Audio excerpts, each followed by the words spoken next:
Welcome to Judy Croome's May 2021 Taroscopes for Astrology South Africa. This month I'll be using Robin Wood's tarot deck for the 3-card spread. Robin sadly passed over to the other side on the 19th of April, and we wish her soul safe travels on its new adventures.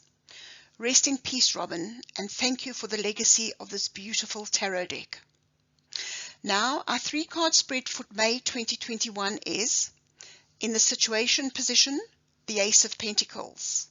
The challenge in the situation is represented by the 6 of Swords, and the key element for us to consider during the month is the 10 of Wands.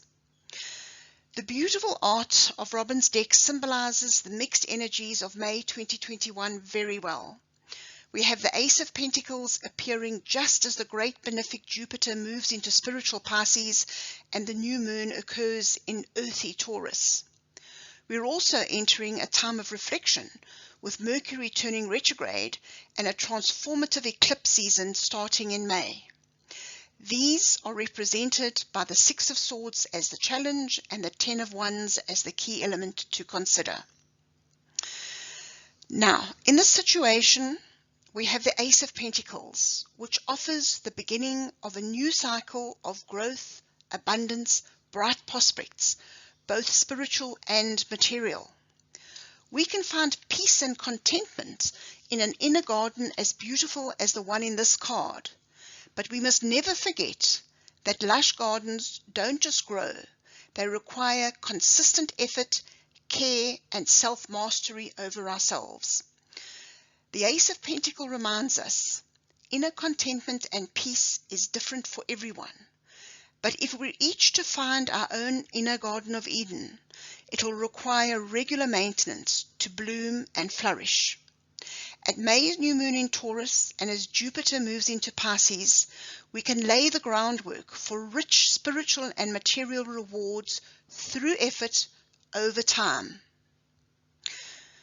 But every garden has its challenges, and the 6 of Swords shows us that May will take us on a journey across the waters of our emotions. The boat that carries us on our journey will travel through smooth, conscious emotions as well as the rough currents of our subconscious. May is a rite of passage month, a time of passing from one state of knowing to another.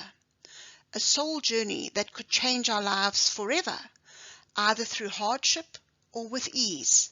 For example, that longed-for promotion could bring in more money, but there may be a price to pay in that we can no longer watch as much TV or party with our friends.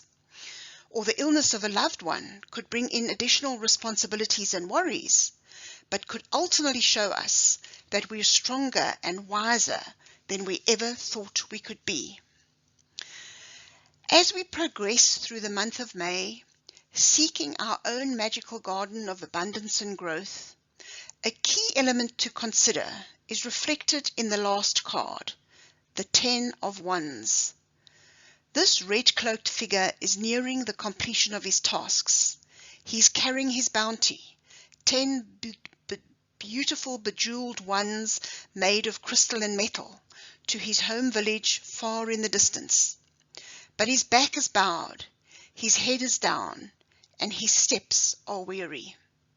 Sometimes, when we try to have it all, or achieve too much too quickly, we end up like this lonely figure, overloaded by the tasks which once fired our passions, but which have become a burden too heavy for us to carry and bring to finality.